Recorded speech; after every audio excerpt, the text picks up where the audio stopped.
If I had to describe Man's Search for Meaning in 3 words, I would say insightful, harrowing, and deep. My name's Theo Solomon, and I'm the narrator of Man's Search for Meaning by Viktor E. Frankl. I think audiobooks are special, and they offer a little bit more than traditional print because we're humanizing, especially in a book like this, the experience of someone. And I think just that human relationship with someone else's voice takes you to a different place than if you're reading the words straight off a page, if done correctly.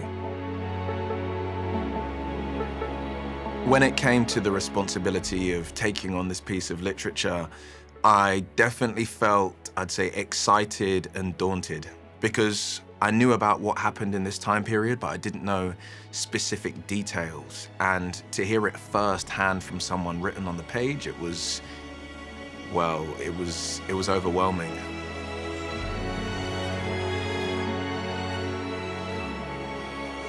Such a brave individual to even have this mindset when going through the things he did, because most people would not have been able to find that mental fortitude. So for me, it was about giving him, using myself as a vessel, using myself as a mouthpiece for his experiences, because it puts into perspective our own lives, what we're going through. I mean, you know, a little thing in the morning will upset me, yet somebody in his situation managed to find clarity and meaning.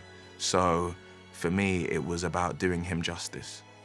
What makes Man's Search for Meaning a timeless piece of literature is the fact that the human condition is always constant.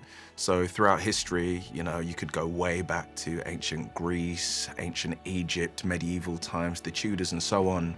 Life constantly changes around us. However, our emotions, our relationships with other people, family, friends, stays the same. Those people went through the same problems that we have. So as that stays constant, so do the ideas in the book, and we can relate them to today.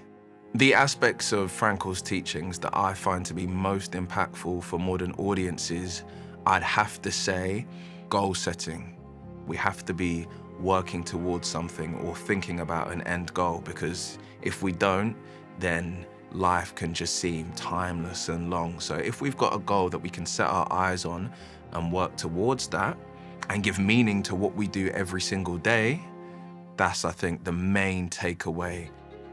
There were a few passages in the book which really resonated with me quite deeply, especially around the concentration camps, families being gone, the indefiniteness of what was going to happen in life.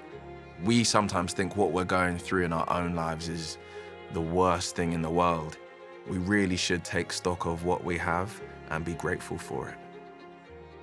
We as humans, we constantly have this idea of chasing happiness and chasing good times. And I always knew that happiness was a state and a mood.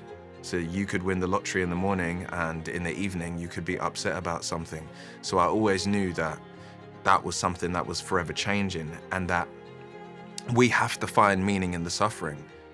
Whether that be going to the gym, whether that be waking up early for something, you have to find meaning in it, and you have to shoot for a goal, because those sorts of things are short-term sacrifices for long-term gains. If you find meaning within the suffering, then you can find gratitude in what you have. And that, I think, gratitude is the cheat code to happiness. Most of the events described here did not take place in the large and famous camps, but in the small ones, where most of the real extermination took place. This story is not about suffering and death of great heroes and martyrs, nor is it about the prominent capos, prisoners who acted as trustees, having special privileges, or well-known prisoners.